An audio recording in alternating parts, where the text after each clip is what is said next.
Hi hello welcome to my YouTube channel.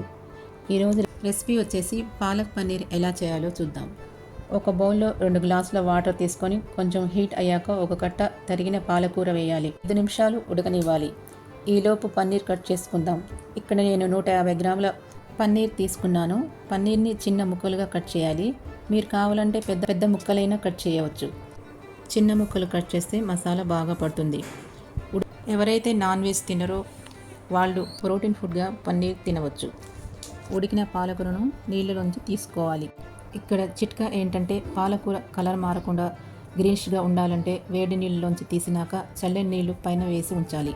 Mixie జార్లో పాలకూర, అల్లం ముక్కలు, పచ్చిమిర్చి, కొద్దిగా పుదీనా వేసి మెత్తగా గ్రైండ్ చేయాలి. తర్వాత స్టవ్ పై ప్యాన్ పెట్టి పన్నీర్ ఫ్రై చేయడానికి 2 టీ స్పూన్ల నూనె వేసి వేడి అయ్యాక పన్నీర్ ముక్కలు వీడియోలో చూపినట్టు 2 వైపులా తిప్పుతూ కొంచెం గోల్డ్ కలర్ వచ్చాక ఆయిల్లోంచి తీయాలి.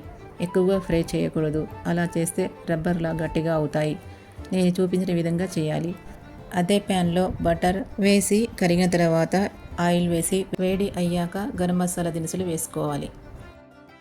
బిర్యానీ ఆకు, షాజీరా, లవంగాలు, ఇలాయచీ, ఇంచు దాల్చిన చెక్క వేసి కొంచెం ఫ్రై చేయాలి. కట్ చేసిన ఆనియన్ వేసి స్టవ్ మీడియం ఫ్లేమ్లో ఉంచి కలుపుతూ బ్రౌన్ కలర్ వచ్చేలా ఫ్రై చేయాలి. ఆనియన్ బ్రౌన్ కలర్ వచ్చిన తర్వాత ఇంట్లో ఫ్రెష్గా నూరుకున్న అల్లం వెల్లుల్లి పేస్ట్ వేస్తే మంచి రుచిగా ఉంటుంది. అల్లం వెల్లుల్లి పేస్ట్ పచ్చివాసన లేకుండా మంచిగా ఫ్రై చేసుకోవాలి. ఒక కట్ చేసిన టమాటా ముక్కలు వేసి కలుపుకోవాలి. టమాటా ముక్కలు ఇలా రౌండ్గా కాకుండా ఎలా అయినా కట్ చేసి వేయవచ్చు. అవి కాస్త ఉడికినాక కారం, ధనియాల పొడి, గరం మసాలా వేసి కలిపిన తరువాత మసాలా మాడకుండా కొన్ని నీళ్లు వేసి కలుపుకోవాలి. కలిపిన తరువాత 5 నిమిషాలు టమాటా పీసెస్ని మెత్తగా ఉడకనివ్వాలి. 1 స్పూన్ కసూరి మేతి టేస్ట్ కోసం వేసుకోవాలి. కసూరి మేతి అంటే డ్రై మెంతి ఆకు. తరువాత మిక్సీ చేసిన పాలకూర పేస్ట్ వేసి కలుపుకోవాలి. పాలకూరలో ఎక్కువగా ఐరన్, ఫైబర్, విటమిన్స్ ఉంటాయి. పాలకూర కంటి చూపుకు మంచిది కాబట్టి పాలకూర పన్నీర్తో చేసిన కర్రీ ఎక్కువగా తినాలి. ఉప్పు వేసి కలుపుకోవాలి. మీరు మాత్రం మీ రుచికి తగినంత ఉప్పు వేసుకోవచ్చు.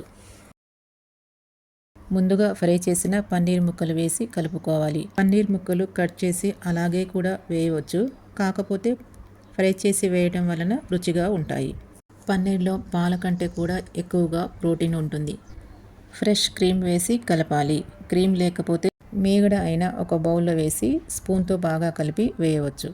స్టవ్ ఫ్లేమ్ సిమ్లో ఉంచి కాసేపు ఉడకనివ్వాలి. 1 స్పూన్ బటర్ వేసి కలుపుకోవాలి. బటర్ ఇక్కడ ఆప్షనల్. కూరలో ఆయిల్ పైకి తేలేంత వరకు ఉడకనివ్వాలి. ప్యాన్ పెట్టి 2 స్పూన్ల నెయ్యి వేసి వెల్లుల్లి ముక్కలు, ఎండుమిర్చి, కొద్దిగా కారం వేసి వెంటనే కూరలో వేయాలి. Protein rich palak paneer recipe ready. ఈ రెసిపీ మీ ఇంట్లో తప్పకుండా ట్రై చేయండి. ఈ రెసిపీ మీకు నచ్చితే మా ఛానల్ లైక్, షేర్, సబ్స్క్రైబ్ చేయండి.